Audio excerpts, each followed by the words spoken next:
So, good evening, everyone, and I welcome you all on ICA's series called Shilp Samvad. And today we are going to be discussing on something that has crossed all our, this topic has crossed all of us in our working with the crafts and with whatever we are doing multiple times. And so I don't know uh, how as in I think we've had our ways of dealing with costing and pricing in various ways, and today we are going to be talking about costing and pricing specifically when we are dealing with e-commerce. And today we have with us Shweta, who is an independent consultant and textile designer, and she's going to talk to us about how to uh, come up with some solutions while we are costing and pricing our craft products. If anybody has a question, they can feel free to write it on the chat, and we will be taking questions as and when they arrive during the session. So today we have a slightly different format. We will try, because it's such a technical session, we would like to answer your queries as and when we cover each topic. So we will not wait for the end, but we will keep taking questions. And I request Shweta to take on from now. Welcome, Shweta, and I apologize again to everyone for this last minute shift that we had to do. Good evening, everyone. Thanks, Anjali, and thank you for ICA for organizing Shilp Samvad. So I'm a textile designer. I have been working for the past 15 years in the craft industry, mainly in the Northeast. And I also work with Somaya Kalavidya as a guest faculty, wherein we teach, it's the first design college for artisans. So we teach sales and marketing, presentation, how to design your product, so on and so forth. So इस session में हम mainly देखेंगे कि आप costing और pricing कैसे करते हैं, शुरुआत से बेसिक से भी देखेंगे और फिर ई कॉमर्स के हिसाब से हमको कैसे करना चाहिए. मेरा हिंदी इतना ग्रेट नहीं है, सो प्लीज अपॉलॉजीज. सो अगर इस सेशन में जैसे जैसे आपको क्वेश्चंस आता है प्लीज पूछिए, वेट मत कीजिए, क्योंकि अगर उसी टाइम कुछ डाउट है तो प्लीज स्टॉप करके क्वेश्चन पूछिए, नो प्रॉब्लम एट ऑल. ठीक है, तो मैं शुरुआत करती हूँ बेसिक्स से कि हम कॉस्टिंग कैसे करते हैं. सो पहले अगर हम देखें कि कॉस्टिंग क्या होता है, तो कॉस्टिंग ये है कि आप एक प्रोडक्ट बनाने में या एक प्रोजेक्ट कर रहे हो या एक बिजनेस प्लान बना रहे हो, तो उसमें कौन कौन सा कॉस्ट इन्वॉल्व होते हैं उसको हम कॉस्टिंग करते बोलते हैं. और इसमें देखिए दो तरीके के कॉस्ट होते हैं. फिक्स्ड कॉस्ट, फिक्स्ड कॉस्ट मतलब आपका rent, electricity, salaries, water bill, phone bill, okay शायद कुछ चेंज हो जाएगा, लेकिन ये सब कांस्टेंट रहेगा आपका, हर मंथ ये फिक्स्ड रहेगा.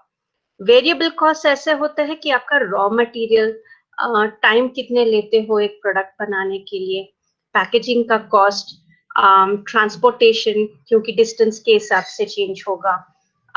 ये सब थोड़ा वेरिएबल है क्योंकि आपका रॉ मटेरियल भी कभी कांस्टेंट नहीं रहता है, मार्केट के हिसाब से आपका कॉस्ट थोड़ा चेंज होता रहता है. और जब हम कॉस्टिंग करते हैं तो दो तरीके के प्राइसेस होते हैं, कॉस्ट प्राइस और सेलिंग प्राइस. कॉस्ट प्राइस ये प्राइस है जो आपको प्रोडक्ट बनाने में जितना भी कॉस्ट लगता है वो हम कॉस्ट प्राइस बोलते हैं. इसमें प्रॉफिट मार्जिन नहीं रहता है, मतलब आप जितना पैसा डाला उतने में ही आपका प्रोडक्ट बना, इसके ऊपर आपका कुछ प्रॉफिट नहीं बन रहा है. लेकिन ये आपका पूरा जो जो कॉस्ट आपने खर्चा किया है, right from raw material, transport, overhead charges जो भी है, इलेक्ट्रिसिटी, सैलरी जो भी है, वो आपका बराबर, मतलब ये कॉस्ट बराबर होता है, जो आपने डाला है उतना ही मिलेगा. सेलिंग प्राइस ये है कि ये फाइनल प्राइस जो कस्टमर को जाता है. कस्टमर को आप जब देते हो तो नेचुरली कुछ प्रॉफिट मार्जिन डाल के देते हो ना, तो वो तो सेलिंग प्राइस ये है cost price plus profit margin, तो ये हमारा सेलिंग प्राइस होता है। ये सारे हम अभी डिटेल में भी देखेंगे, ठीक है, ये जस्ट आपको एक रफ आइडिया देने के लिए। तो हमारे कॉस्टिंग प्रोसेस, मालूम है मुझे कि आप सब लोग कॉस्टिंग कर रहे हैं और शुरुआत से कर रहे हैं, लेकिन अभी थोड़ा सा डिटेल में देखेंगे कि कभी कभी कुछ ना कुछ छूट जाता है। तो ये सारे जो मेन फैक्टर्स है हम कॉस्टिंग में लेते हैं: raw material, labour, wastage, packaging, transport, overhead charges, cost price, profit margin और सेलिंग प्राइस। तो रॉ मटेरियल देखे हम, तो ये रॉ मटेरियल ऐसा है जो आप आपके प्रोडक्ट के लिए लेते हो। जैसे टेक्सटाइल्स होता है तो आप यार्न से, अगर आप वीविंग कर रहे हो तो यार्न से शुरुआत होता है, अगर आप प्रिंटिंग कर रहे हो तो फैब्रिक से शुरू होता है, डायर के लोगों के लिए डाई स्टफ से शुरू होता है, फिर कपड़ा रहता है। दूसरा कोई भी क्राफ्ट हो, पॉटरी हो, मेटल वर्क हो, कार्विंग हो, ज्वेलरी हो, आपका रॉ मटेरियल। सो अगर कुम्हार को अपना क्ले जो होता है, जो मिट्टी होता है, वो उनका रॉ मटेरियल है। जो वुड कार्विंग करते हैं, वुड उनका रॉ मटेरियल है। तो ये पूरा हमको पहले से देखना पड़ता है कि इसमें क्या क्या कॉस्ट लगता है। फिर है लेबर। यहाँ पर अक्सर लोग भूल जाते हैं कि अपना टाइम को डालने के लिए वो बोलते हैं अरे अरे हो जाता है ना, उसको क्यों डालना है, वो तो मेरा काम है। लेकिन आपने काम जो किया है और आपने जो टाइम लगाया है वो भी डालना बहुत जरूरी होता है। आप ऐसे समझ लीजिए कि अगर आप किसी दूसरे को दे दिया, ये बॉक्स बना के दे दो मुझे, या ये साड़ी बना के दे दो मुझे, तो वो आपके लिए कितना चार्ज करेंगे। वो बेस्ट तरीका है समझने के लिए कि कितना चार्ज करना चाहिए मुझे। इसमें भी जब हम लेबर बताते हैं तो पहले शुरुआत से देखना पड़ता है। एक अगर आप देखें एक साड़ी का प्रोसेस से देखें तो शुरुआत सिर्फ लेबर मतलब सिर्फ वीविंग नहीं होता है। शुरुआत स्पिनिंग से लेके आप वॉप लगाते हो, फिर लूम सेटअप करते हो, इसी में ही एटलीस्ट 3-4 दिन लग जाता है आप लोगों का। कोई कर रहा है, इसका मतलब ये नहीं कि लेकिन हमारे घर में हमारे वाइफ कर रहे हैं, या मेरी माँ हेल्प करती है, मेरे बेटियां हेल्प करते हैं, या मेरा भाई हेल्प करते हैं, आपका टाइम जा रहा है उसमें। तो जब आप अपना लेबर कैलकुलेट कर रहे हो वो भी लेना जरूरी है। फिर वीविंग के बाद आप जब निकालते हो तो फिनिशिंग लगता है, टैसल्स या स्टिचिंग रहता है, तो वो उसका भी पूरा लेबर चार्जेस लेना जरूरी है। जैसे अगर आप यहाँ पर देखें जो इमेजेस है यहाँ पर, ये एक ब्लू पॉटरी का है। तो ब्लू पॉटरी का कहाँ से शुरू होता है, मिट्टी से लेके प्लास्टर ऑफ पेरिस मोल्ड बनाने का, फिर उसका निकाल के पूरा वो जॉइन करके मोल्ड को, फिर उसके बाद पेंटिंग लगता है। आप सिर्फ ब्लू पॉटरी प्लेट के ऊपर फिर मैं पेंटिंग करूंगा, सिर्फ उसका टाइम मैं लूंगा, वो करेक्ट नहीं है। शुरुआत से अंत तक। तो ये लेबर चार्जेस कैसे कैलकुलेट करते हैं, एक तो रहता है पीस वाइज या टाइम वाइज। तो पीस वाइज जैसे समझ लीजिए किसी को आपने दे दिया 10 बोल बना के दीजिए मुझे, सूप बोल जैसा, तो जो आपके लिए बना के देगा तो हर पीस के ऊपर एक चार्ज रहता है, आप इतना बनाओगे तो इतना देंगे हम। नहीं तो टाइम वाइज रहता है। तो ये अलग अलग लोगों को अलग अलग तरीके से इसको हैंडल करते हैं। जैसे अगर मैं एग्जांपल दूं, मैं आसाम के ग्रुप के साथ में जो काम करती हूँ तो वहां पर वीविंग होता है। तो हमने कैसे कैलकुलेट किया है कि 8 घंटा में कितना काम कर पाएंगे वो, एंड ऐसा नहीं है कि आप कोई नए वाले को बिठाए, कोई मास्टर को बिठा के देख के वो डिजाइन कितना टाइम लगता है, फिर एवरेज लेना पड़ता है क्योंकि सब लोग मास्टर नहीं रहते हैं। तो अगर कोई नया नया है और उनको वो एक छोटा डिजाइन बनाने में 3 घंटा लग रहा है और जो मास्टर पर्सन है उनको 1 घंटा लग रहा है, तो हमको एवरेज घंटे का लेना पड़ता है। तो और टाइम वाइज कैसे लिया जाता है, हर स्टेट का कितना मिनिमम वेजेस होता है उनके ऊपर थोड़ा चढ़ा के फिर हम डिवाइड करते हैं आर वाइज। ये यूजुअली ऐसे वाले क्राफ्ट्स के लिए यूज होता है जैसा एम्ब्रॉयडरी हो, वीविंग हो, उसके जैसे के लिए आर के हिसाब से जाता है। Most of the time crafts में पीसेस के हिसाब से जाता है। जैसे मैंने बताया, इसका बेस्ट वे देखने का है कि अगर आप इस ऑर्डर को किसी और को दिया काम करने के लिए, आपके फ्रेंड हो सकता है, आपके भैया हो सकता है, कोई भी हो जो आपके क्राफ्ट की हो, वो आपको कितना चार्ज करेगा। अगर आप पूरा रॉ मटेरियल सब कुछ दे देंगे उनको, सिर्फ बनाने का खर्चा कितना वो आपको चार्ज करेगा, वो आपका लेबर है। नेक्स्ट है वेस्टेज। मुझे पता नहीं कि आप सब लोग वेस्टेज को लेते हो कि नहीं आप अपने कॉस्टिंग में, लेकिन वेस्टेज लेना बहुत जरूरी है। जैसे आप डाइंग करते हो तो रबिंग फास्टनेस रहता है ना, तो जब आप उसको वॉश कर रहे हो या उसमें से डाई स्टफ निकल के पानी में जा रहा है ना, तो अगर आप सोचिए 25 ग्राम्स डाल रहे हो डाई स्टफ और उसमें से 1-2 ग्राम भी निकल रहा है पानी में या वेस्ट हो रहा है, या आपने मिक्सिंग ट्राई किया कलर सही नहीं आया, या आपका लैकवेयर हो सकता है, आपका ब्लू पॉटरी के लिए पेंट हो सकता है, जो भी क्राफ्ट हो, है ना, वो कुछ ना कुछ वेस्टेज होता ही है। वो हम ना छोड़ देते हैं हमारे कॉस्टिंग में, हम उसको नहीं लेते हैं कि सोचते हैं अरे वो तो काम में चल ही जाता है,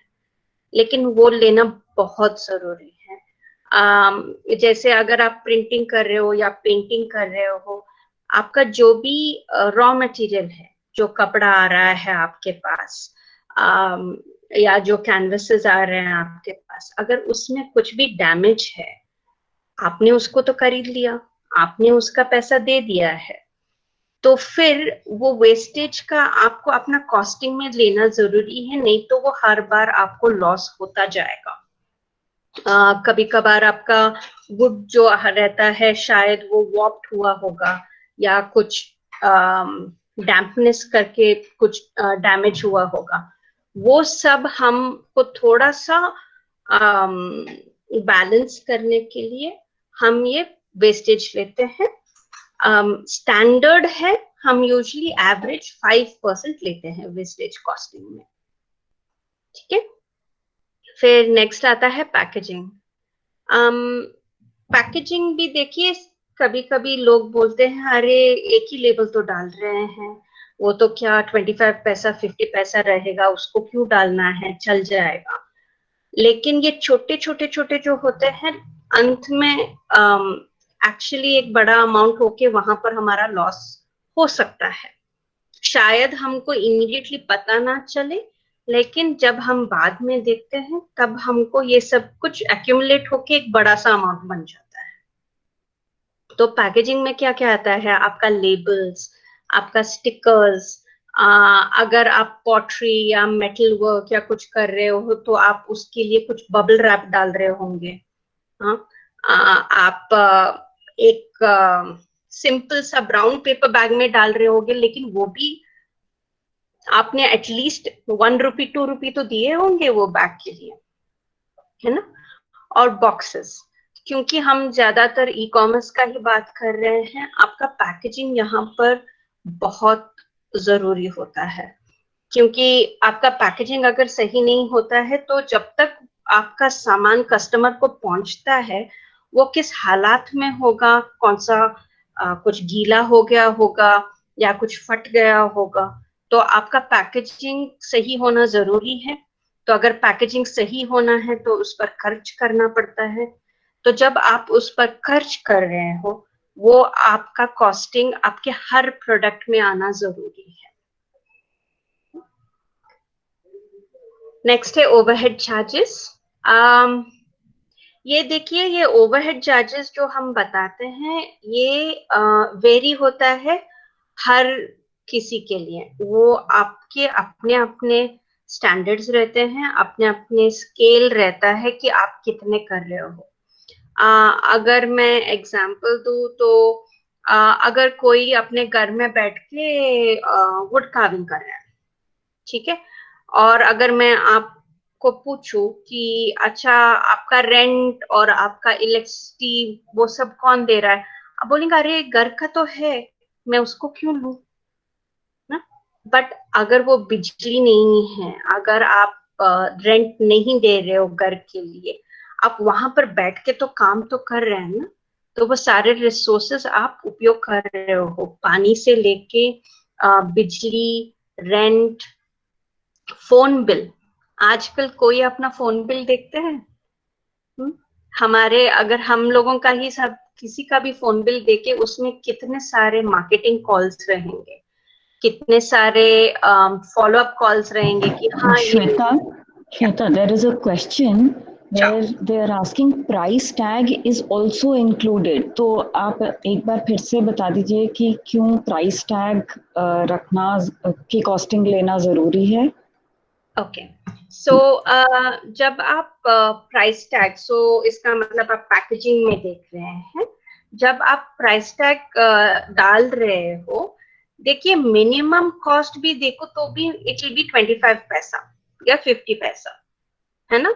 और कम से कम आजकल आप अपने प्राइस टैग के ऊपर लोगो तो डालेंगे ही, अपना इंफॉर्मेशन तो डालेंगे। तो और जब भी आप ये प्राइस टैग्स वगैरह कर रहे हो, स्टिकर भी हो, आप एक ही बार 50 पीसेस 100 पीसेस ले रहे हो, ऐसा नहीं कि जा जाके एक एक ले रहे हो। तो आपने उसमें खर्चा किया है। तो ऐसा नहीं है कि हर बार हम पैकेजिंग 20 रुपया 10 रुपया डालेंगे, वो आपके प्रोडक्ट के ऊपर रहता है।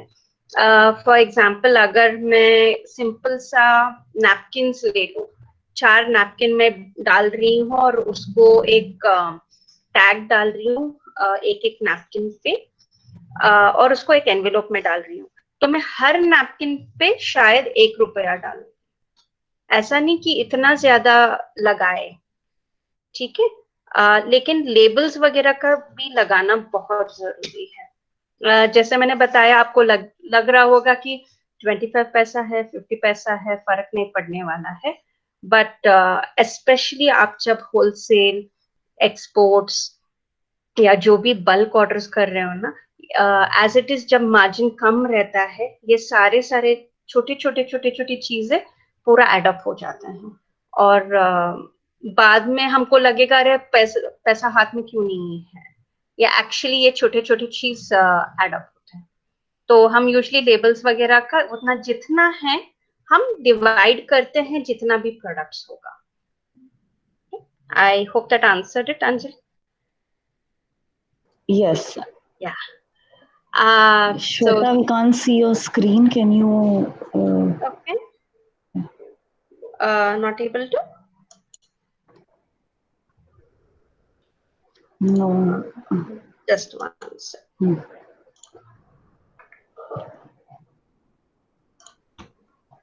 Yes. Yes. Yeah. Yeah. Okay. Yeah. So yeah, coming back to overhead charges. तो ओवरहेड चार्जेस ऐसे होते हैं, rent, salary, electricity, phone bill, आपके टूल्स, आपके जो जो टूल्स है, एक कार्विंग टूल भी हो सकता है, एक शटल हो सकता है, एक पेंट ब्रश हो सकता है, उसका सभी आपने खर्चा किया है, आपने ऑलरेडी इन्वेस्ट किया है। तो हम कैसे इसको कैलकुलेट करते हैं कि एक्चुअल कॉस्ट, मतलब आपका, अगर हम समझ लीजिए आपका यूनिट का या आपका घर का ही मंथली खर्चा है 25,000, ठीक है। और एक महीने में मैं 1000 नंबर ऑफ स्टॉल्स बना पाता हूँ, ठीक है। So actual cost divided by number of products. तो अगर आपका बेस्ट सेलिंग प्राइस है एक पाउडर बॉक्स, इम्तियाज जी ने बता रहे थे कि उनके स्टोन कार्विंग में उनका पाउडर बॉक्स एक प्रोडक्ट है। तो अगर महीने का खर्चा उनका शायद 20,000 है, और ये फिक्स्ड कॉस्ट बोल रही हूँ मैं, इसमें रॉ मटेरियल वगैरह बिल्कुल नहीं आता है।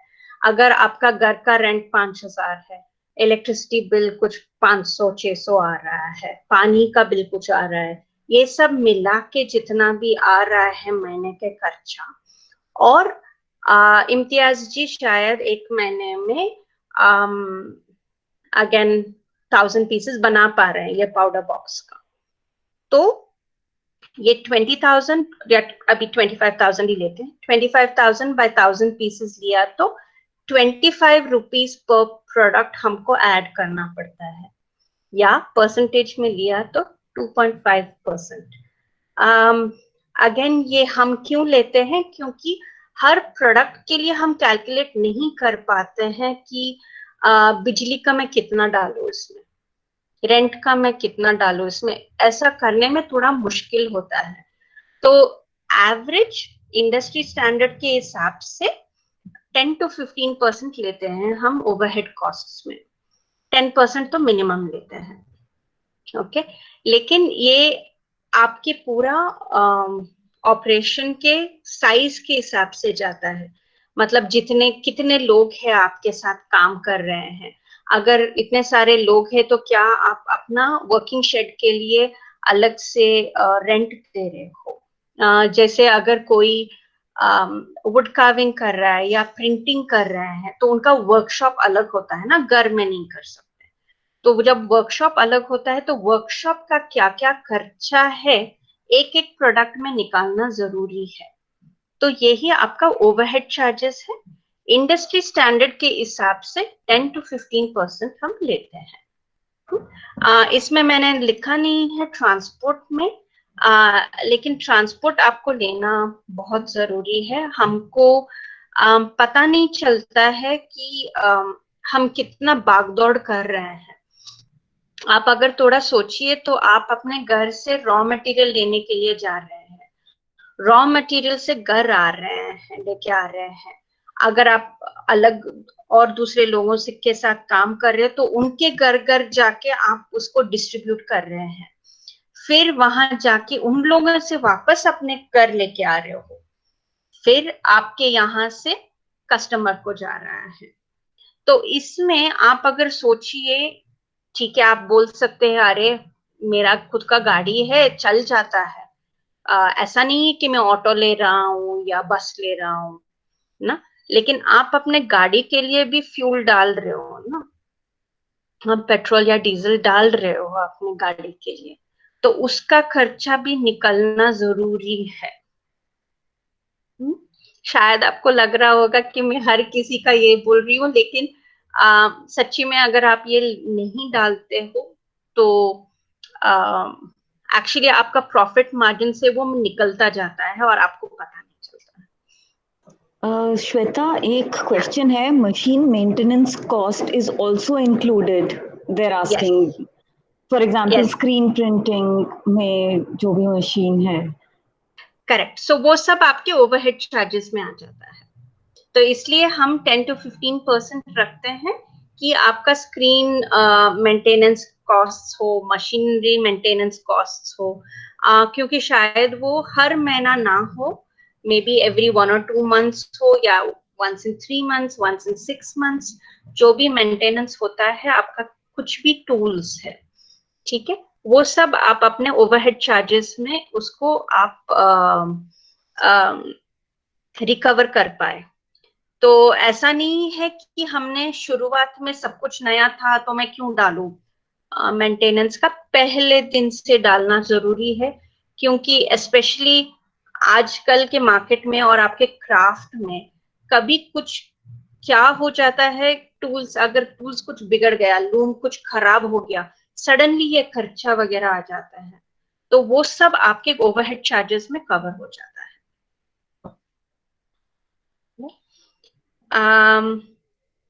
नेक्स्ट है प्रॉफिट मार्जिन। ये तो आप सब लोगों को मालूम ही है। प्रॉफिट मार्जिन ये है कि आप एक प्रोडक्ट को सेल करते हुए आपके उसमें से जो भी इनकम आता है वो आपका प्रॉफिट है। ये प्रॉफिट मार्जिन जो भी है मतलब आपका पूरा खर्चा, आपका कॉस्ट प्राइस निकालने के बाद जो आपके हाथ में बचता है वो आपका प्रॉफिट है। ये प्रॉफिट मार्जिन जो है, देखिए फिर से हर हर क्राफ्ट का, हर इंडस्ट्री का थोड़ा थोड़ा अलग होता है। ये मैं जो बता रही हूँ हम मार्केट स्टैंडर्ड जैसा लेते हैं। रिटेल में हम 50 to 100% मार्कअप करते हैं, होलसेल में 10 to 20% मार्कअप करते हैं। लेकिन देखिए जस्ट बिकॉज मैं रिटेल 100% बता रही हूँ इसका मतलब नहीं कि 100% ही करें और उससे ऊपर ना करें, ऐसा नहीं है। ये कंप्लीटली आपका कौन सा टारगेट मार्केट है, कौन सा प्रोडक्ट है उसके ऊपर जाएगा।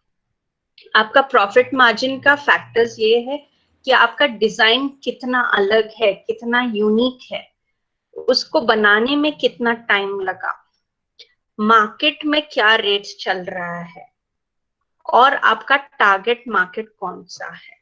श्वेता, मुझे लगता है आपको एक बार अपनी प्रेजेंटेशन फिर से दिखा शेयर करनी पड़ेगी। We can see you not the okay presentation, sorry. Sorry yeah, and why that is happening, sorry.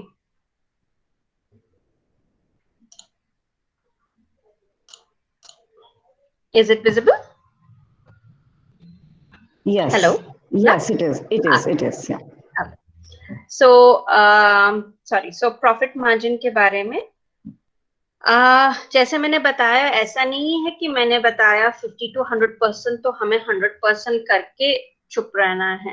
कभी कभार ये भी होता है कि अगर आपका प्रोडक्ट ऐसा हो और आपका कॉस्ट प्राइस कम हो, है ना, तो आप 100% या 200% भी डाल सकते हो, 250% डाल सकते हो। आपको देखना है कि अंत में आप कौन सा मार्केट में जा रहे हो। लेकिन ये प्लीज याद रखिए, इसका मतलब ये भी नहीं है कि आप अपना प्रोडक्ट को इतना एक्सपेंसिव करें कि कस्टमर उठा ना पाए। ओके, फिर आपको ही नुकसान है, क्योंकि अगर आप इतना महंगा बनाएं कि कस्टमर को खरीदने का वो मन भी ना हो या लायक भी ना हो, तो आपको ही नुकसान होगा। सॉरी टू से मैं थोड़ा ऑफ सब्जेक्ट जा रही हूँ, लेकिन आजकल ये बहुत देखा जा रहा है इंडस्ट्री में। सब लोग ऐसे ही प्राइसेस मांग रहे हैं, थोड़ा श्वेता, सोच लीजिए। कोई जानना चाह रहे हैं टारगेट मार्केट के बारे में, अगर आप थोड़ा सा और बता दें। ऑल्दो ओके, ये हमारे टॉपिक से थोड़ा नो अलग है, प्रॉब्लम। पर थोड़ा सा अगर आप बता दें तो करनी जी का डाउट क्लियर हो जाएगा। ठीक है, तो टारगेट मार्केट का मतलब है, मैं आपको एक एग्जांपल दूंगी।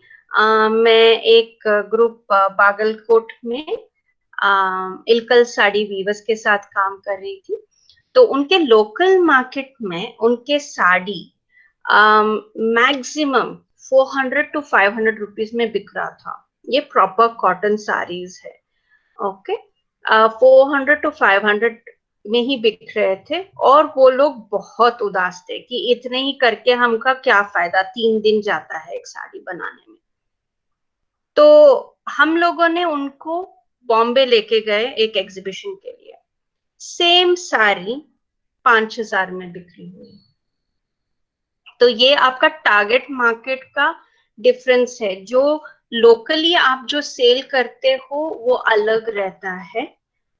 जैसे साउथ इंडिया का प्रोडक्ट्स मैं नॉर्थ इंडिया लेके आऊं तो वो कुछ नया है, कुछ डिफरेंट है, तो लोग खरीदना चाहते हैं। नॉर्थ इंडिया का प्रोडक्ट्स आप यहाँ पर लेके आ जाइए साउथ इंडिया को, तो ये हमको यहाँ पर नहीं मिलता है। ठीक है, तो वो हमारे लिए कुछ यूनिक हो जाता है, तो हम उसके लिए ज्यादा पैसा देने के लिए तैयार रहते हैं। एक और एग्जाम्पल, सॉरी मैं ज्यादा टेक्सटाइल एग्जाम्पल्स दे रही हूँ। बांधनी देखिए, तो बांधनी अहमदाबाद में सब बिक्री होता है, बट सेम प्रोडक्ट अगर आप साउथ इंडिया लेके आए तो थोड़ा ज्यादा प्राइस में बिक्री होता है, क्योंकि साउथ इंडिया में बांधनी नहीं बनता है। जैसे आप लोगों का आगरा स्टोन कार्विंग यहाँ साउथ इंडिया में नहीं, उस तरीके का नहीं मिलेगा मुझे। सिमिलरली अगर साउथ इंडिया का चन्नापटना क्राफ्ट को मैं लेके वो वुडन टॉयज को मैं नॉर्थ इंडिया लेके जाऊं, तो नॉर्थ इंडिया में उसका कीमत, उसका वैल्यू ज्यादा रहता है। तो ये आपका टारगेट मार्केट, सॉरी जैसे अंजलि मैडम ने बताया, ये थोड़ा अलग होता है सब्जेक्ट। ये मेनली होता है कि आप कौन से मार्केट में अपने प्रोडक्ट को पोजीशन करना चाहते हो। मैं थोड़ा सा एक यहाँ पर ऐड करना चाहूंगी कि टारगेट मार्केट हम इस तरीके से भी देख सकते हैं, जैसे जो बैम्बू की बास्केट्स जिसमें गांव में आमतौर पे लोग सब्जियां वगैरह रखते हैं, वो अर्बन मार्केट्स में, जैसे शहरों में लोग वो सब्जियां अपनी बैम्बू के बास्केट में नहीं रखते हैं, तो बैम्बू बास्केट सब्जी वाली का टारगेट मार्केट और दिल्ली या बॉम्बे जैसे शहर नहीं है, पर उसी बैम्बू को यूज करके अगर एक बड़ी सी लॉन्ड्री बास्केट बना दी जाए तो उसका टारगेट मार्केट आपका अर्बन कंज्यूमर हो जाता है। तो ये भी एक थोड़ा सा सेग्रीगेशन हो सकता है टारगेट मार्केट के लिए।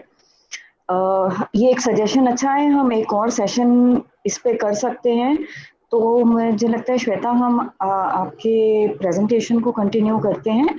और करनी जी का जो टारगेट मार्केट वाला है, ये हम एक और सेशन में पोजिशनिंग ऑफ ले प्रोडक्ट्स लेना जी चाहिए। जी पोजिशनिंग ऑफ प्रोडक्ट्स और कौन सा टारगेट मार्केट आपको देखना चाहिए, बहुत इंपॉर्टेंट पॉइंट है जी। Sorry, coming back to costing. तो इसलिए अगर मैं कॉस्टिंग के हिसाब से टारगेट मार्केट को देखूं, तो अगर मैं लोकली उसको सेल कर रही हूँ या शायद एक एग्जीबिशन में सेल कर रही हूँ, ठीक है, तो मैं शायद 20 to 25% प्रॉफिट मार्जिन रखूंगी। लेकिन अगर कोई एक्सक्लूसिव बुटीक में सेल कर रही हूँ, ठीक है, तो वहां पर मैं आराम से 100 to 150%, ऑल्सो ऑलमोस्ट 200% मैं सेल कर सकती हूँ। अगर आपको एक एग्जांपल दूं, तो मैं जब बुजोड़ी नहीं, सॉरी, अजरकपुर जाती हूँ, तो एक साड़ी अजरक का वहां पर 2000 रुपीज के लिए मिलता है। वही साड़ी मैं नल्लीस में जाऊं या फैब इंडिया में जाऊं, मुझे 5-6 हजार से कम नहीं मिलेगा, बट इट्स सेम साड़ी, उसमें कुछ भी फर्क नहीं है। और वही लोग किए होंगे, आप ही आर्टिजन्स ही किए होंगे, लेकिन टारगेट मार्केट जहां पे, तो वो वहां पर आपका कॉस्टिंग का फर्क आ जाता है। ठीक, same thing for profit margin. जब आप होलसेल मार्केट कर रहे हो, हम क्यों यहाँ पर प्रॉफिट मार्जिन 10 to 20% रखे हैं? क्योंकि होलसेल मार्केट मतलब बल्क ऑर्डर्स। बल्क ऑर्डर्स आपके ऑर्डर के साइज के हिसाब से जाएगा, क्वांटिटी के हिसाब से। तो शायद रिटेल में आप 1-2 पीस या मैक्सिमम 10 to 20 पीसेस देख रहे होंगे। होलसेल मार्केट में क्या होता है, आपको एक तो ऑर्डर के हिसाब से आएगा, और 100, 200, थाउजेंड्स, 2000 उसके हिसाब से रहेगा। अगर आप सोचिए कि अगर आपके पास 1000 पीसेस का ऑर्डर आया है, और अगर आप वही प्रोडक्ट को आप रिटेल में 50 रुपीज प्रॉफिट डाल रहे हो, लेकिन रिटेल में आपका सिर्फ 10 बिक्री हुआ, तो 500 रुपीज का हो गया। यहाँ पर अगर आप 1000 पीसेस का ऑर्डर आया है होलसेल में, और आप 5 रुपया भी डालें एज प्रॉफिट, 5 into 1000, 5000 रुपीज का हो रहा है आपका प्रॉफिट। तो क्वांटिटी के हिसाब से जाता है wholesale market, whereas retail market में क्वांटिटी नहीं रहता है, ज्यादातर मार्केट और क्वालिटी के हिसाब से जाता है। होलसेल मार्केट में भी ये भी देखना जरूरी है। देखिए, हम सब लोग बहुत एक्साइटेड हो जाते हैं कि ओहो बड़ा ऑर्डर मिल गया, अभी मुझे चिंता करने का प्रॉब्लम नहीं है। लेकिन थोड़ा ये ध्यान में रखिए कि वो होलसेल ऑर्डर करने के लिए एक तो आपका प्रॉफिट मार्जिन कितना है, ऑर्डर की साइज कितना है, कितना टाइम लग रहा है। अगर कोई एक बड़ा सा ऑर्डर आ गया आपको और उस टाइम मतलब आपको 2-3 महीना सिर्फ वही ऑर्डर करने में चला गया और कुछ नहीं कर पाए, और शायद अगर आप एक दूसरे मार्केट भी जा पाए तो आपका प्रॉफिट ज्यादा हो जाता या सेल ज्यादा बढ़ जाता। तो ये सब देखना जरूरी है। होलसेल मार्केट का मार्जिन यूजुअली 10-20% रहता है। अगेन फिर से ये याद रखिए, मैं सिर्फ आपको मार्केट स्टैंडर्ड्स बता रही हूँ, ये आपका प्रोडक्ट के हिसाब से, आपका कस्टमर के हिसाब से चेंज होता है। ओके, बट अगेन फिर से मैं स्ट्रेस कर रही हूँ, जब आप प्रॉफिट मार्जिन डाल रहे हो ऐसे मत डालिए कि कस्टमर को बहुत एक्सपेंसिव पड़ जाए। तो अभी हम देखते हैं 2 एग्जाम्पल को कि प्रोडक्ट कॉस्टिंग कैसे करते हैं। पहले मैंने लिया है एक स्टोल का, एक प्रिंटेड स्टोल। तो हम ये अभी हमने अब तक जो देखा, raw material, labour, overhead charges, ये सब हम कैसे कैलकुलेट करते हैं एक प्रोडक्ट को लेके। यहाँ पे प्लीज अगर जो भी क्वेश्चंस हो पूछ लीजिए, ठीक है। ये सॉरी थोड़ा टेक्निकल है, थोड़ा कैलकुलेशन बेस्ड है, तो अगर कुछ कंफ्यूजन है तो प्लीज पूछ लीजिए। ओके, तो यहाँ पर हम एक प्रिंटेड स्टोल का देख रहे हैं। स्टोल साइज मैंने लिया है 18 इंचेस बाय 2 मीटर्स, ठीक है, और मैंने फैब्रिक विड्थ लिया है 44 इंचेस। ओके, तो यहाँ साइड में मैंने जो ड्राइंग किया है, ये 44 इंचेस में मैं अगर हाफ में कट करूं तो 22 इंच मिलेगा मुझे। तो फिर जब तक मैं उसको कट करूंगी, स्टिच करूंगी, उतना तो वेस्टेज होगा ही मेरा। नहीं तो मैं उल्टा करूंगी तो भी 18 इंचेस मैं एग्जैक्टली कट करूं तो मेरा उतना कपड़ा वेस्ट हो जाता है। तो इसलिए जब हम कॉस्टिंग ले रहे हैं, मैं पूरा ये 22 इंच का ले रही हूँ, 18 इंच मेरा रेडी साइज है। तो 44 इंच का मतलब 44 इंच पन्ना में मुझे 2 पीस मिल रहा है।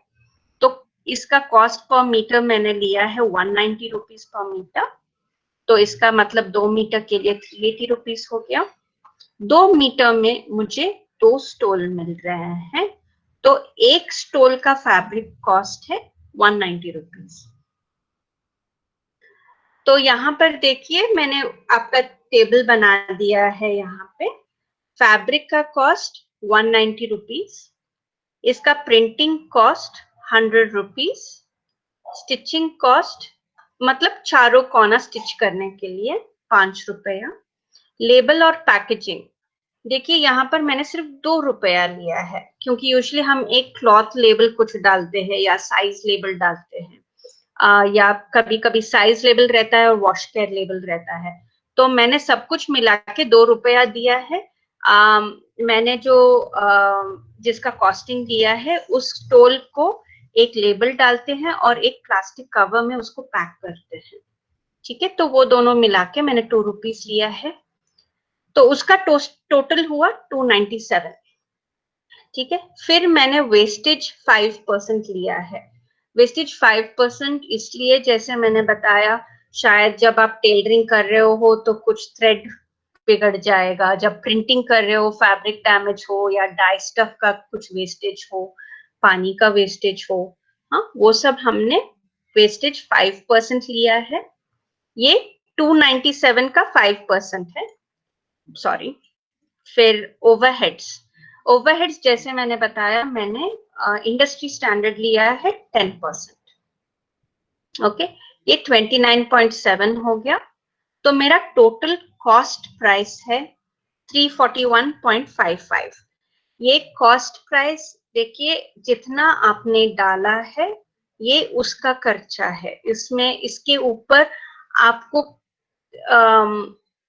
ऐसे समझ लीजिए, अगर आपका डिस्ट्रेस सेल है, हाँ कुछ चॉइस नहीं है लेकिन सेल करना ही है, आप एंड ऑफ द डे इतने पर ही आप बेच सकते हैं उसको, इससे नीचे जाओगे तो नुकसान होगा। एटलीस्ट आप 341.55 पे बेचोगे, मतलब 342 ले लीजिए, आपका एटलीस्ट जितना डाला है उतना मिलेगा आपको। तो ये आपका कॉस्ट प्राइस है। नेक्स्ट टेबल में देखिए, हमने कॉस्ट प्राइस लिया है, मैंने यहाँ पर एवरेज प्रॉफिट मार्जिन लिया है रिटेल के हिसाब से 80%। ओके, तो ये 341.55 का 80% लिया है मैंने, तो 273.24, टोटल हुआ 614.79। तो मेरा सेलिंग प्राइस है 650। यहाँ पर मैंने जो राउंडेड ऑफ बोला है, ये 0.79 जो होता है उसको हम राउंड ऑफ करते हैं यूजुअली। करनी की जानना चाहते हैं कि वेस्टेज किस हिसाब से निकाली है आपने एक स्टॉल की? सॉरी, वेस्टेज आपने किस हिसाब से कैलकुलेट करी है? हाँ, तो वेस्टेज जैसे मैंने बताया है कि ये इंडस्ट्री स्टैंडर्ड है कि हम 5% लेते हैं। ओके, क्योंकि हर बार हम कैलकुलेट नहीं कर पाते हैं कि कितना वेस्टेज होगा, तो ये इंडस्ट्री स्टैंडर्ड है। आप कुछ भी करना है कॉस्टिंग, 5% डालो वेस्टेज के लिए। कोई लोग ये भी करते हैं कि उसको ना ओवरहेड्स में ही डाल देते हैं, 15% डाल देते हैं। जैसे अभी स्क्रीन में आप देख रहे हैं, मैंने ओवरहेड्स 10% लिया है और वेस्टेज 5%। कोई कोई ओवरहेड्स को ही 15% कर लेते हैं कि उसमें ही वेस्टेज भी आ जाए, बट ये 5% जो लेना है हम स्टैंडर्ड, ये स्टैंडर्ड मार्केट स्टैंडर्ड है, इसमें हम सोचते भी नहीं है, 5% डालते हैं। ये एक्चुअली थोड़ा सा एक इंश्योरेंस जैसा भी है अगर आप ऐसा सोचना चाहते हो तो भी, अगर शायद कुछ डैमेज हो, कुछ भी हो, वो 5% मैंने कैलकुलेट किया है। Is that fine, Anjali? Hello. Yes. Sorry. So product costing, तो मेरा सेलिंग प्राइस है 615। जो लोग जीएसटी रजिस्टर्ड है, क्लॉथ के लिए 5% है। ओके, जो लोग जीएसटी रजिस्टर्ड नहीं है, तो ये 615 ही आपका फाइनल सेलिंग प्राइस होता है। ठीक है, जीएसटी के साथ अगर हम फाइनल करते हैं तो ये एमआरपी है मेरा 645.75। इसको अगर मैं राउंड ऑफ करूंगी तो 646 होता है। ठीक है, तो नेक्स्ट हम एक एग्जांपल लेते हैं। ये पाउडर बॉक्स है इम्तियाज जी का, आगरा से। ठीक है, तो उन्होंने थोड़ा सा एक्सप्लेन किया है, तो आप होपफुली ये रियल एग्जांपल है, आपको समझ में आ जाएगा। तो पहले तो इसका शुरुआत है पत्थर से है, स्टोन। इनका रॉ मटेरियल है स्टोन। ठीक है, तो उन्होंने बताया हमें कि 1 केजी के लिए 7 रुपीज 50 पैसा है, लेकिन उसको अनलोड और लोड करने में 50 पैसा देना पड़ता है, और फिर उसको ट्रांसपोर्ट करने में 50 पैसा देना पड़ता है। ये पर केजी के हिसाब से है, तो इसलिए उन्होंने लिया है पर केजी का कॉस्ट 9 रुपीज। ठीक है, और अभी ऐसा वाला बॉक्स बनाने के लिए उनको 3.5 केजी लगता है, तो 3.5 KG into 9 rupees per KG, तो 31.5 हो गया। फिर आप यहाँ इस इमेज में देख रहे हैं कि जाली वर्क है। ये जाली वर्क बनाने के लिए कोई भी आर्टिसान, ठीक है, इसको बनाने के लिए 35 रुपीज लेते हैं, इस डब्बे, इस डिजाइन के लिए और इस बॉक्स के लिए। इसमें उन्होंने ये खर्चा लिया है, ड्रिलर का खर्चा, नीडल फाइल्स और जाली का बनाने का खर्चा 35 रुपीज है। नेक्स्ट होता है पॉलिशिंग। ठीक है, पॉलिशिंग, और देखिए पॉलिशिंग में भी रॉ मटेरियल लगता है, आपका सैंड पेपर लगता है, एनामल लगता है, पेट्रोल लगता है उसको पॉलिश करने में, तो ये सब इंक्लूसिव है। 3 रुपया अंदर का पॉलिश करने के लिए, ₹5 बाहर का पॉलिश करने के लिए, तो टोटल इस डब्बे के लिए ₹8 पॉलिशिंग होता है। फिर ओवरहेड्स है, यहाँ पे इम्तियाज जी पैकिंग को अलग से नहीं डाले हैं, वो अपने ओवरहेड्स में ही लिए हैं। यूजुअली अगर इम्तियाज जी है कॉल पे, तो यूजुअली इम्तियाज जी हम पैकिंग ₹5 अलग से रख के दूसरा सब कुछ हम ओवरहेड्स में लेते हैं। तो एनीवे इम्तियाज जी जैसे कॉस्टिंग की है कि ओवरहेड्स में उनका पैकिंग का ₹5 और कस्टमर तक पहुंचने का, मतलब आगरा टू दिल्ली पहुंचने का हर बॉक्स पे ₹3 लगता है। तो हमने फिर से स्टैंडर्ड दिए लिया है, इंडस्ट्री स्टैंडर्ड 10%, तो ₹7.5 हो गया। तो इनका ये पूरा मिला के कॉस्ट प्राइस उनका ₹82 हो गया। फिर हमने डाला प्रॉफिट मार्जिन 10%, 8.2। ये 10% भी इम्तियाज जी ने बताया हमें कि इस प्रोडक्ट के लिए वो लोग अभी करंट मार्केट रेट इतना डालते हैं, 8.2। तो सेलिंग प्राइस ₹90 हो गया। स्टोन के प्रोडक्ट्स के ऊपर जीएसटी 12% लगता है, वो 10.8। तो इनका final selling price with GST ₹100.8 हो गया, मतलब ₹101 हम ले सकते हैं। सो वो आपके पूरा प्रोडक्ट कॉस्टिंग। तो हमने अब तक देखा एक टेक्सटाइल का और एक क्राफ्ट का। ये जो हेड्स है, जो रॉ मटेरियल है, जो लेबर है, जो ओवरहेड्स है, ये आप जो भी क्राफ्ट लो, जो भी प्रोडक्ट लीजिए, ये सारे हेड्स के नीचे करना जरूरी है। नेक्स्ट है परसीव्ड वैल्यू।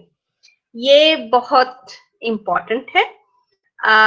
ये आपने जो क्वेश्चन पूछा टारगेट मार्केट वगैरह, ये उसमें ये भी आ जाता है परसीव्ड वैल्यू। परसीव्ड वैल्यू का ये मतलब है कि कस्टमर को इस प्रोडक्ट में कितना वैल्यू लगता है। हमने जितना किया है वो बात नहीं है, कस्टमर को उसमें कितना वैल्यू दिख रहा है। जैसे अगर हम ऊपर जाएं, तो ये जो प्रिंटेड स्टोल है, मैं बता रही हूँ कि इसका एमआरपी है 646, लेकिन मुझे पता है ये आराम से मैं बैंगलोर में ₹1000 के लिए बेच सकती हूँ। सो सिमिलरली ये जो मैंने आपको फोटोज दिखाया है यहाँ पे, ये बिद्री काम का है, ठीक है। बिद्री एक सिल्वरवेयर है जो मेटल के ऊपर काम करते हैं। तो आप ऊपर देख रहे हैं ये बॉक्स जो है फुल डिजाइन से भरा हुआ है। यहाँ पे जो है ये प्लेट्स जो है ये भी सेम बिद्री वर्क है, लेकिन लाइन वर्क है। और यहाँ नीचे जो है ये भी फुल बिद्री वर्क है, लेकिन पैकेजिंग बहुत अच्छा बनाया है। हाँ, बॉक्सेस में है, एक कुछ रिबन डाला हुआ है, कुछ प्रिंटिंग है। तो इसका मतलब ये नहीं है कि इसमें ज्यादा काम दिख रहा है तो उसका वैल्यू ज्यादा होना चाहिए, और ये प्लेट्स में काम कम दिख रहा है तो वैल्यू कम होना चाहिए। वो हमारा कॉस्ट प्राइस में जाता है। शायद एक कस्टमर जब देखेगा ये जो नीचे जो है, जो पैकेज है बॉक्सेस के साथ, कस्टमर को इसमें ज्यादा वैल्यू लगेगा। तो अगर आप बोल रहे हैं लेकिन ये बॉक्स बनाने में मुझे ज्यादा टाइम लगा और ये बहुत महंगा होना चाहिए, ऐसा नहीं कि मैं इस प्रोडक्ट के लिए कम प्राइस मांगू। यहाँ पर ये फिर से यही आ जाता है कि हम सिर्फ 50 to 100% मार्कअप बोल रहे हैं कि वो मतलब नहीं है। वो एक परसीव्ड वैल्यू है। जैसे इसी बिद्री को ही फिर से मैं लूं, तो ये प्लेट जो है, अगर मैं कोई कस्टमर को पूछूं, एक कोई बुटीक में ये बॉक्स के लिए कितना दे रहे हैं, उतना ही ये प्लेट के लिए भी देंगे वो, क्योंकि उनको वो इतना सुंदर लग रहा है, इतना अलग लग रहा है, इतना यूनिक लग रहा है कि उसको पैसा देने के लिए राजी हो जाता है। तो परसीव्ड वैल्यू डिपेंड्स फिर से आपका प्रोडक्ट और आपका डिजाइन कितना यूनिक होगा, आपके डिजाइन के हिसाब से, कौन सा मटेरियल यूज करते हो उसके हिसाब से भी जाता है। जैसे आप लोगों को मालूम है, अगर कुछ सिल्क का कपड़ा हो या कुछ एक्सक्लूसिव मटेरियल आपने यूज किया हुआ है, उसके लिए दाम ज्यादा है। यहाँ पर लोग कोई आपका कॉस्ट प्राइस नहीं देख रहा है, वो देख रहे हैं कि कितना सुंदर लग रहा है, कितना अच्छा लग रहा है। एंड फिर से आते हैं हम टारगेट मार्केट के ऊपर। सेम चीज अलग अलग मार्केट में अलग अलग प्राइस के हिसाब से सेल होता है। शायद अंजलि, जब आप टारगेट मार्केट का करोगे, देन आई थिंक तब परसीव वैल्यू और डिटेल में जा सकते हैं। बिल्कुल बिल्कुल। नेक्स्ट है एक्सपोर्ट कॉस्टिंग। सॉरी, मैंने ये पहले नहीं लिया था क्योंकि हमका टारगेट है e commerce, but just to round off पूरा सेशन के लिए, एक्सपोर्ट कॉस्टिंग में बहुत ही ब्रीफ में बताऊंगी, क्योंकि एक्चुअली अगर आपको एक्सपोर्ट कॉस्टिंग में ही जाना है तो बहुत कुछ है इसमें। तो एक्सपोर्ट्स में मेन पॉइंट्स आपको जो याद रखना है, प्रॉफिट मार्जिन यूजुअली 20 to 25% होता है। देखिए, जब एक्सपोर्ट कर रहे हो, मेन होता है आपका पैकेजिंग कॉस्ट, आपका ट्रांसपोर्ट कॉस्ट, और जब आप अलग अलग देश के लिए बेच रहे हो तो तब उन लोगों का सर्टिफिकेशंस रहता है, उन लोगों का कुछ लैब रिपोर्ट्स चाहिए होता है।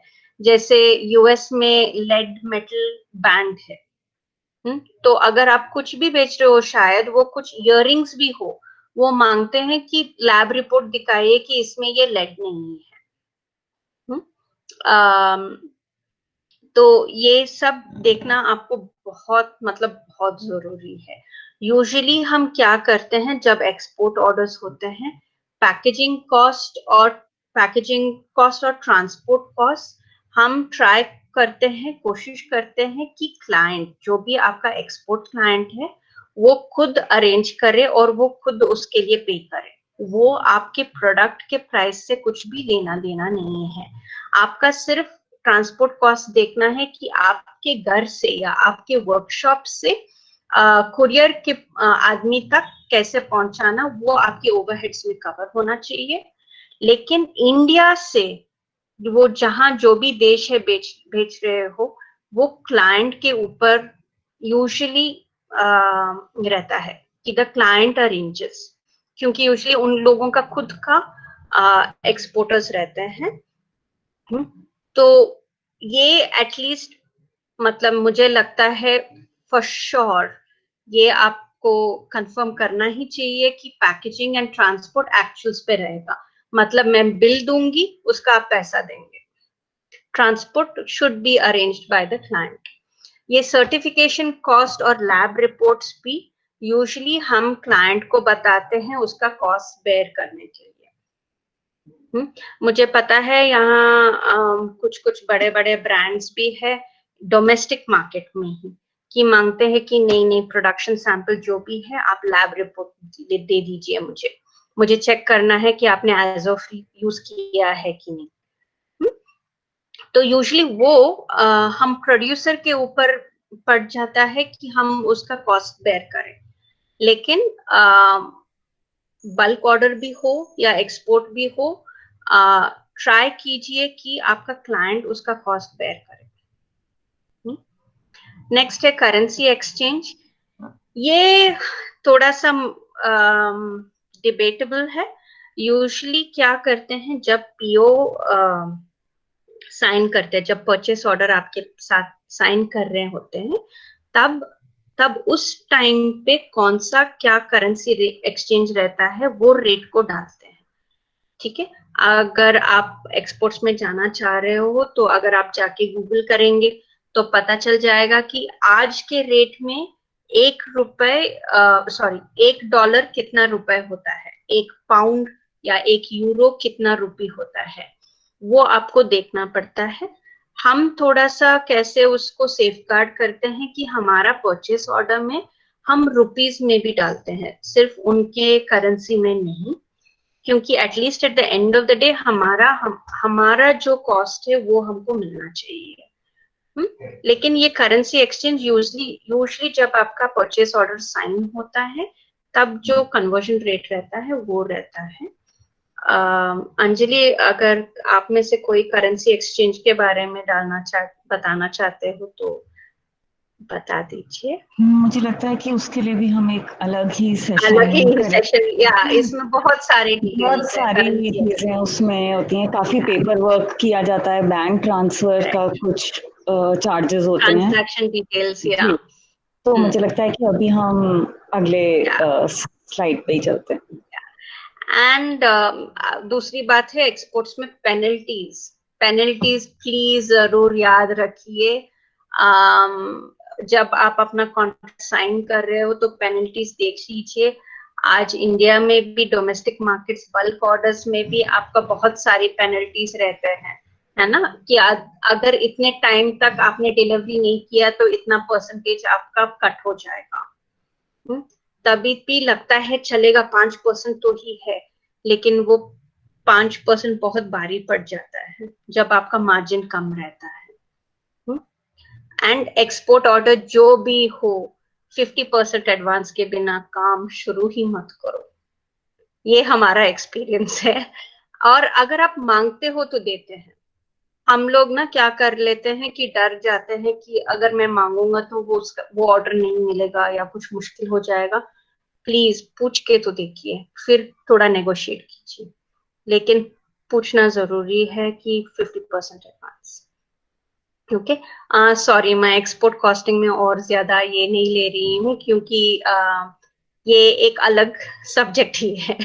ओके, सो अभी फाइनली हम आते हैं ई कॉमर्स में प्राइसिंग कैसे करें। तो अब तक आपने देखा सारा ये बेसिक्स था आपका कॉस्टिंग का।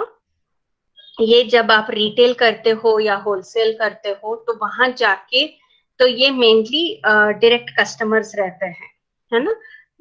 फिजिकल खर्चा जो आपको दिखता है वो आपको समझ में आता है। थोड़ा ई कॉमर्स में थोड़ा देखना पड़ता है कि कुछ छुपे हुए कॉस्ट भी रहते हैं जो हमको पता नहीं चलता है। तो ई कॉमर्स में एडिशनल कॉस्ट क्या रहता है? सेल्स कमीशन ये तो सब जगह रहता है ना, रिटेल में भी रहता है, एग्जीबिशंस में भी रहता है। तो ई कॉमर्स भी सेल्स कमीशन ले रहे हैं। ई कॉमर्स में ऑफ कोर्स अभी आपने जो जो शिल्प संवाद किए हैं उसमें फोटोग्राफी सब कवर किए हुए हैं, लेकिन फोटोग्राफी को अगर आपको ऐसा करना है तो कुछ खर्चा रहता है। ठीक है, आप ही अपने फोन पे ले रहे होंगे, लेकिन फिर भी उसमें आपका टाइम जा रहा है। नहीं तो अगर आपको लगता है एक ही बार मैं इन्वेस्ट करके किसी और से मैं फोटोज बनवाऊं प्रोफेशनली, या कुछ खर्चा रहता है। जैसे मैंने पहले भी बताया, ई कॉमर्स में पैकेजिंग बहुत जरूरी है। अगर आपका पैकेजिंग खराब हो तो जब तक वो प्रोडक्ट आपके कस्टमर को पहुंच जाता है वो कुछ डैमेज्ड में रहेगा। ट्रांसपोर्ट तो ई कॉमर्स में क्या डिफरेंस है? ई कॉमर्स में ज्यादातर सारे प्रोडक्ट्स आपके पास रहता है, कोई और उसका मार्केटिंग कर रहा है, जो भी ई कॉमर्स प्लेटफॉर्म है। ठीक है, जैसे अमेजोन हो या जयपुर हो या गाता हो, वो मार्केटिंग कर रहे हैं, लेकिन प्रोडक्ट आपके यहाँ से कस्टमर को जा रहा है। तो वो ट्रांसपोर्ट कैसे कॉस्ट को ले रहे हैं, कैसे आपके प्रोडक्ट के ऊपर अंदर ही आप उसको बिल कर रहे हो या कस्टमर एक्चुअल्स पे दे रहे हैं, वो थोड़ा देखना जरूरी है। ई कॉमर्स में पेमेंट गेटवे होता है, तो वहां पर आपका बैंक ट्रांजैक्शन चार्जेस जो होते हैं, कार्ड हो, क्रेडिट कार्ड हो या ऑनलाइन ट्रांसफर हो, जो भी है वो 2 to 3% रहता है। ठीक है, ये 2 to 3% जो भी है वो भी समझना जरूरी है कि कौन इसका जिम्मेदारी लेता है। क्या ई कॉमर्स प्लेटफॉर्म लेता है या आपके ऊपर पड़ता है, वो थोड़ा देखना जरूरी है। नेक्स्ट है रिटर्न्स एंड डैमेजेस। ये भी रिटर्न्स एंड डैमेजेस भी जब Shweta, we have a question. या How different should pricing be for e-commerce versus e-marketplace? I, अच्छा, it would be the can, as in if they can explain what do they understand by the difference between the two. Pallavi, can you elaborate your question, please? Meanwhile, Shweta, maybe you can continue the presentation. Okay. So अभी हम थोड़ा examples देख लेंगे। मैं आपको examples दे रही हूँ जो हमारे एक्सपीरियंस में से ये जो डील्स हमने डिस्कस किए थे। ये मतलब नहीं है कि ये ब्रांड्स आपको आज ये डील देंगे। ओके तो शायद अभी आप अगर अप्रोच करेंगे तो उनका डील्स कुछ अलग हो सकता है। ठीक है, तो एक एग्जाम्पल है ओके इसमें पहले क्या समझना है कि जो भी हमारा पार्टनर होगा, मतलब जो भी आपका ई कॉमर्स प्लेटफॉर्म का पार्टनर रहेगा, वो कमीशन ले तो रहे हैं, सेल्स कमीशन ले रहे हैं। जैसे अगर आप एग्जीबिशन जा रहे हो तो आपके पास से सेल्स कमीशन ले रहे हैं, लेकिन एक एग्जीबिशन के हिसाब से आपको क्या दे रहे हैं, वो एक टेबल दे रहे हैं, एक चेयर दे रहे हैं, बैनर, एक स्पेस, एक जगह दे रहे हैं आपको। और मार्केटिंग सब कुछ उन लोगों के ऊपर है। करेक्ट, कस्टमर्स को लेके आना, कस्टमर्स को Shweta, so Pallavi has written here that marketplace is where artists have products with artisans and ship directly to retail customers, while e-commerce portals keep the stock with them and settle payments with artists post sales. So I think, Pallavi, this is exactly what we are discussing here. So what you mean to say that e-commerce portal is something like Jaipur where they keep the stock with them? And we will also discuss about Amazon later. So I think this is going to answer Pallavi's question. We can continue with the presentation. जैसे मैं बता रही थी कि जब exhibitions होते हैं तो आपको एक टेबल देते हैं, एक चेयर देते हैं, एक जगह देते हैं, और एग्जीबिशन के जो ऑर्गेनाइजर्स होते हैं उनके ऊपर रहता है कि कस्टमर को लेके आना, वेन्यू को डिसाइड करना, कहाँ कहाँ पब्लिसिटी होगा, वो सब उनके ऊपर रहता है। उसके हिसाब से वो आपको रेंट भी लेते हैं और कहीं पे रेंट भी लेते हैं और सेल्स कमीशन भी लेते हैं। तो ये भी सेम है, इट्स जस्ट दैट ये फिजिकल एग्जीबिशन या फिजिकल स्टोर नहीं है। आप रिटेल भी जाओ तो कमीशन लेते ही लेते हैं, क्योंकि उनके जगह है, उनके ओवरहेड से, उनके रेंटल से। तो इसमें ये समझना जरूरी है कि आपका पार्टनर आपको क्या ऑफर कर रहा है उस सेल्स कमीशन में। ये एक एग्जाम्पल है जयपुर का, ये उन्होंने एटलीस्ट 2-3 इयर्स ओल्ड है ये। ठीक है, उन्होंने ऑफर किया था कि प्रोडक्ट्स को वो लोग रखेंगे 2 हफ्ता के लिए, ओके, और उसको एक एग्जीबिशन के हिसाब से उसको प्रमोट करेंगे। तब उन्होंने बताया था हमें जयपुर का सेल्स कमीशन 40% रहेगा। लेकिन तो पहले ही 40% सुन के आप लोग डर गए होंगे, लेकिन पहले समझना है कि वो 40% के लिए वो लोग हमको क्या दे रहे हैं। वो 40% में वो लोग ऑफर कर रहे थे उस टाइम पे कि आप पूरे प्रोडक्ट्स हमको बेचिए हमारे वेयरहाउस को, हम पूरा फोटोग्राफी करेंगे, उसका पूरा फोटोग्राफी, पूरा प्रोफेशनल फोटोग्राफ्स हम ले लेंगे उसका, और ये एग्जीबिशन के बाद हम आपको ये फोटोज दे देंगे। ओके, फिर प्रमोशन ऑफ प्रोडक्ट्स उनके ऊपर थे, मार्केटिंग उनके ऊपर थे, हमारे वर्कशॉप से उनके वेयरहाउस तक जो भी शिपिंग का था वो लोग खर्चा ले रहे थे, वो स्प्लिट हो रहा था, सॉरी, और शिपिंग लॉजिस्टिक्स, मतलब उन सारे शिपिंग उनके वेयरहाउस से जा रहा था। ओके, लेकिन इसमें डिफरेंस क्या है आर्टिजन्स या ऑर्गेनाइजेशंस के लिए कि क्या क्या खर्चा पड़ता है हमारे वर्कशॉप से जयपुर को बेचने का। और फिर एक बार हमने पूरा हमारा स्टॉक बेच दिया जयपुर को, तो वो एटलीस्ट 1 मंथ उनके वेयर हाउस में रहेगा। ओके, तो हम, लेकिन हमारे हिसाब से देखें तो हम कोई डायरेक्ट सेल्स नहीं कर रहे हैं। हमें कोई फोन करके नहीं बोल रहे हैं कि अच्छा ये ऑर्डर आ गया, पैक करो इमीडिएटली, सेंड करो इमीडिएटली, है कि नहीं चेक करो। हाँ, वो कुछ भी सरदर्द नहीं है, मैंने दे दिया है जयपुर को। मुझे फोटोग्राफीज भी नहीं लेना है, जैसे जयपुर को चाहिए वो वैसा फोटोग्राफ्स ले रहे हैं।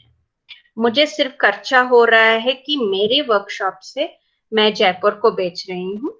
और फिर एक दूसरा अगर आप डिसएडवांटेज देखना चाहते हो तो, कि इतना मैंने जो भी स्टॉक दिया है वो जयपुर को वेयर हाउस में स्टक है, मैं उसको कहीं और पे बेच नहीं सकती हूँ, क्योंकि एक तो मेरे पास है ही नहीं, जयपुर को वेयर हाउस में 1 महीना तक रहेगा। अगर वहां वेयर हाउस में कुछ डैमेज हो गया या कुछ शॉप सॉइल हो गया तो फिर वो अलग है। ओके, सिमिलरली अगर हम दूसरा एग्जाम्पल देखें तो ये गोकॉप है। गोकॉप भी एक ई कॉमर्स प्लेटफॉर्म है, उनका फोकस मेनली है कोऑपरेटिव्स के साथ काम करना, और अब तक उनका फोकस रहा है साड़ीज के ऊपर। अभी वो लोग होम में भी जा रहे हैं। ओके, तो ये आज के, एक्चुअली मैं अभी उन लोगों के साथ काम कर रही हूँ और बात कर रही हूँ। तो वो आर्टिजान्स को क्या ऑफर करते हैं कि गोकोऑप सेल्स कमीशन 25% रहता है। ठीक है, ये 25% में मैंने जो बात किया था बैंक ट्रांजैक्शन डिटेल सब कुछ इसमें आ जाता है। ओके, 25% है। गोकोऑप क्या करता है, अगर आप इनके साथ जुड़ना चाहते हो तो आपको एक कंप्लीटली डिटेल्ड गाइड देते हैं, और आपको फोन करके गाइड भी करते हैं कि हमें आपको फोटोज ऐसा लेना चाहिए। यूजुअली वो लोग बताते हैं कि उनके फोटोग्राफ्स एक कोई व्हाइट बैकग्राउंड में हो या प्लेन बैकग्राउंड में हो, और आपको हेल्प करते हैं। ऐसा नहीं कि हेल्प नहीं करते, पूरा का पूरा गाइड करते हैं पूरा प्रोसेस में, लेकिन फोटोग्राफ्स आपको लेना है। और ये भी याद रखिए, ई कॉमर्स में जो ऑनलाइन दिखता है उसके हिसाब से बिक्री होता है, क्योंकि कोई टच एंड फील नहीं है ना, कोई सामने नहीं है। जितना अच्छा आपका फोटोग्राफ हो उतना शायद ज्यादा लोग खरीद लेंगे उसको। तो 25% के लिए फोटोग्राफ्स आर्टिजान को लेना है, लेकिन वो गाइड करेंगे। प्रमोशन ऑफ प्रोडक्ट्स पूरा उन लोगों के हैं, मार्केटिंग पूरा उन लोगों के हैं, पूरा बाहर का पैकेजिंग मटेरियल। मतलब अगर आप एक वुडन टॉय बना रहे हो तो उसको आपको बबल रैप वगैरह करना आपको करना पड़ेगा, लेकिन जो डब्बा में जाएगा, जो टेप लगेगा, वो सब पैकिंग मटेरियल गोकॉप बेचेगा आपको। जैसे अगर एक साड़ी है, एटलीस्ट आपको एक अंदर एक छोटा सा पैकेट या प्लास्टिक बैग में डाल के फिर इन लोगों के पैकेजिंग मटेरियल में डालना जरूरी है, लेकिन बाहर का कंप्लीट पैकेजिंग मटेरियल वो लोग बेचते हैं। फिर शिपिंग लॉजिस्टिक्स, वो आपके लिए, अगर आपका पिन कोड आप जहां पर रहते हो उनके लॉजिस्टिक्स के इसमें है, तो वो पिकअप एंड ड्रॉप को अरेंज करते हैं, लेकिन वो एडिशनल कॉस्ट है। ठीक है, सो आपको चॉइस भी है। अगर आप चाहते हो कि मैं खुद शिपिंग लॉजिस्टिक्स मैं खुद करूंगा, तो आप खुद भी कर सकते हैं। आप अपने कुरियर वालों के साथ कुछ डील भी कर सकते हो, लेकिन उसका फॉलो अप सब कुछ आपको करना पड़ेगा जब तक वो क्लाइंट के पास पहुंचना नहीं है। मतलब गोकॉप भी करेगा, लेकिन आपको भी करना पड़ेगा। तो यहाँ पर इस डील में 25% के लिए मेरे लिए क्या कॉस्ट पड़ रहा है, आर्टिजान के पास स्टॉक रह जाता है, वो एडवांटेज है, लेकिन फोटोग्राफी कॉस्ट पड़ता है, और ट्रांसपोर्ट कॉस्ट, मतलब 25% प्लस ट्रांसपोर्ट। ठीक है, तो ये दूसरा तरीका है। अगर आप सो अगर आप जयपुर का देखिए, जहां पे 40% ले रहे हैं तो मार्जिन ज्यादा ले रहे हैं लेकिन सर्विसेज ज्यादा दे रहे हैं। यहाँ पे मार्जिन, गोकॉप में मार्जिन ओके है, 25% है।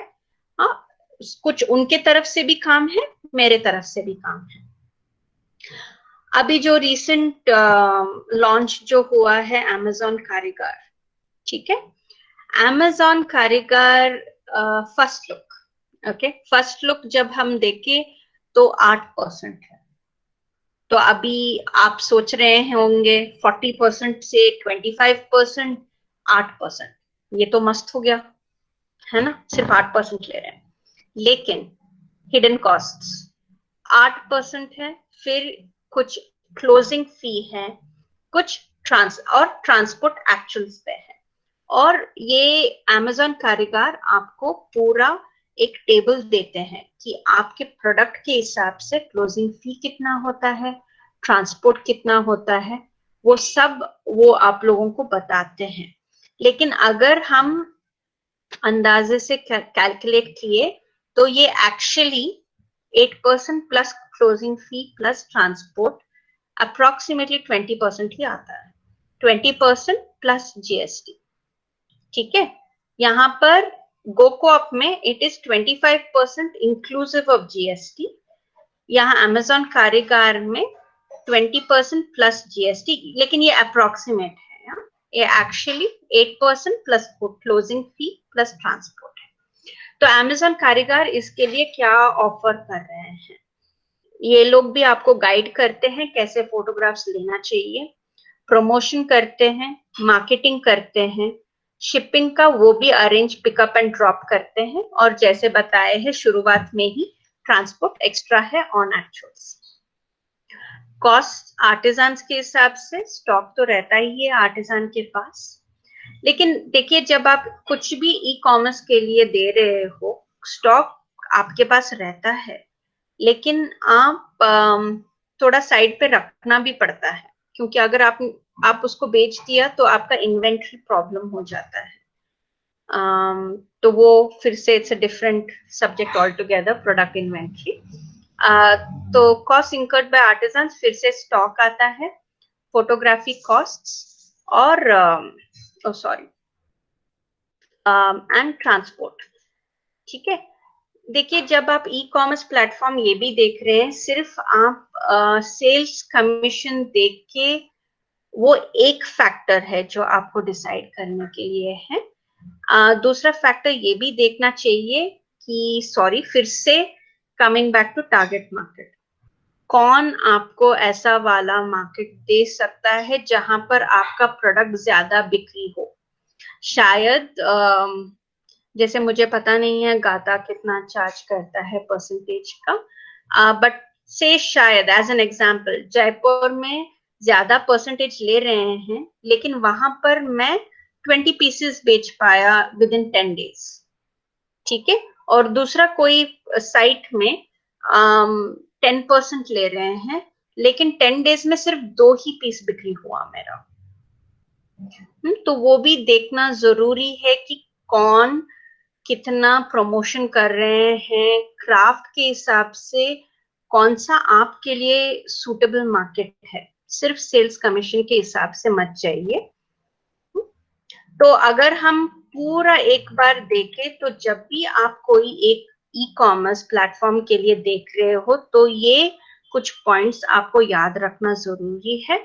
सेल्स कमीशन क्या है, बैंक ट्रांजैक्शन डिटेल्स क्या एक्स्ट्रा है।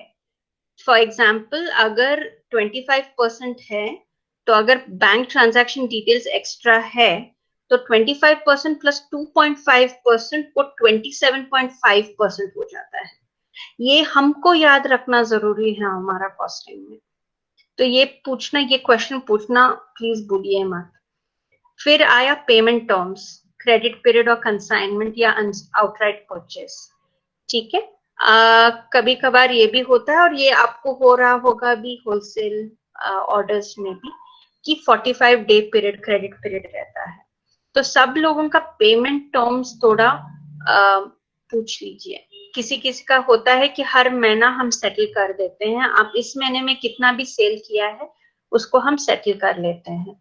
तो पेमेंट टर्म्स क्या है वो पूछना जरूरी है, क्योंकि वो आपके लिए ब्लॉक्ड इन्वेंट्री है और ब्लॉक्ड पैसा है। पैकेजिंग कौन प्रोवाइड कर रहा है? क्या वो लोग प्रोवाइड कर रहे हैं या हमको खुद करना है? शिपिंग और ट्रांसपोर्ट अगर वो लोग ऑर्गेनाइज कर रहे हैं तो कॉस्ट क्या है? अगर मैं खुद पर खुद बेचना चाहता हूं तो प्रोसीजर क्या है? ठीक है। दूसरा ये है ऑनलाइन सेल्स में और ई कॉमर्स में रिटर्न्स का। ठीक है। आजकल तो बहुत है, रिटर्न्स भेज दो, है ना। ये हमारा फीचर है कि आपको रिटर्न चाहिए तो वापस भेज देंगे। ठीक है। तो अगर रिटर्न बेच रहे हैं तो कस्टमर से टू आर्टिसान उसका कॉस्ट ऑफ शिपिंग कौन ले रहा है? प्लेटफॉर्म ले रहा है या आर्टिसान ले रहा है? फिर रिप्लेसमेंट देना पड़ता है। जब रिप्लेसमेंट दे रहे हैं फिर से प्लेटफॉर्म ले रहा है या आर्टिसान टू कस्टमर को आर्टिसान को लेना है? या क्या रिप्लेसमेंट हो या रिटर्न हो, ये शिपिंग का कॉस्ट प्लेटफॉर्म आधा देगा और आर्टिसान को आधा देना पड़ेगा। ये सारे चीजें थोड़ा ध्यान में रख के पूछ लीजिए जो भी डील, जब भी कुछ डील कर रहे हो या जिसके साथ भी साइन अप करना चाहते हो। बट इससे इम्पोर्टेंट है कि कोशिश कीजिए कि आप जो दिखा रहे हैं वो प्रोडक्ट बेचिए और रिटर्न का सिचुएशन ही ना आ जाए। That will be the best, है ना।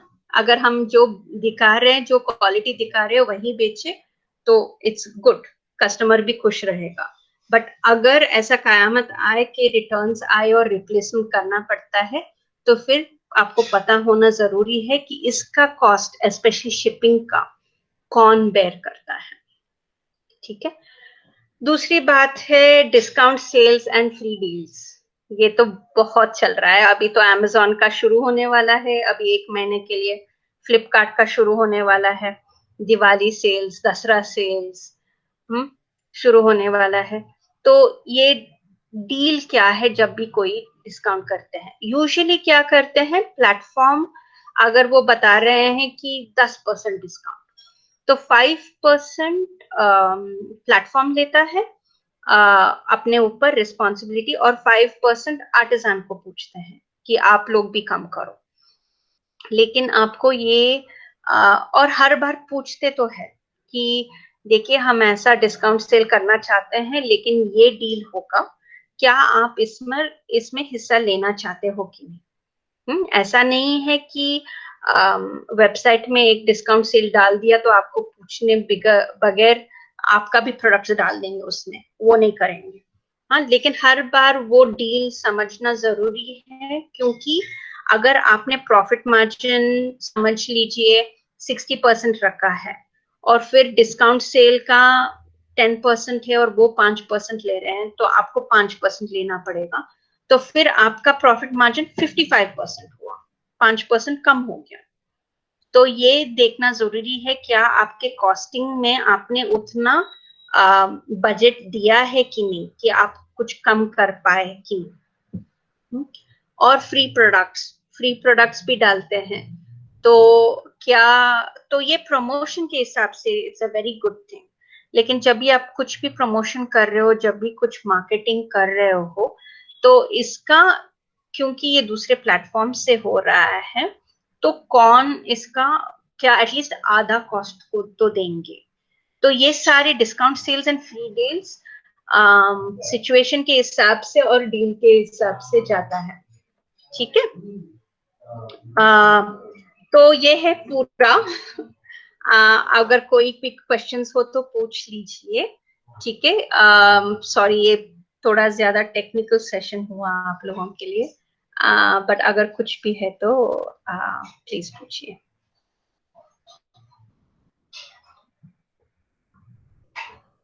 क्या Anjali?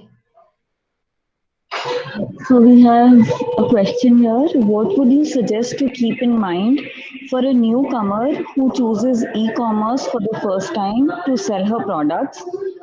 this newcomer has never been to such a market. Okay. Okay. So what products? Carnegie, what is the product here? Jewelry. Jewelry. Okay. So if it is jewelry and if it is craft, I would definitely Okay, so suggest jewelry and blue pottery. jewelry and blue pottery. Okay. So if you look at it target market wise, I would honestly say Gata and Jaipur are the way to go. They have managed to capture the craft audience extremely well, and they also promote you as an artisan and your brand. So I would suggest these two platforms right now with the current market outreach that they have. Yeah.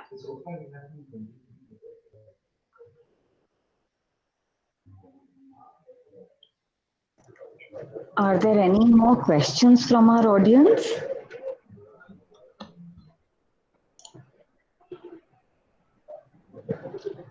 Do you also guide on how to keep pricing of a product? Yes, we can do that. Again, as we mentioned, it depends on several factors regarding your target market, whom are you approaching, which type of customer, who is your customer, what are your products, right? But definitely based on all of that, your pricing of the product also matters. So So we Neha, can guide. you can write to marketing at icaonline.org if there are some very specific guidelines or questions that you have.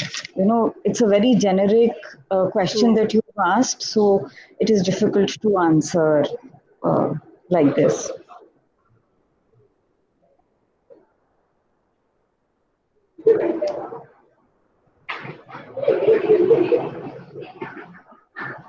More questions, please.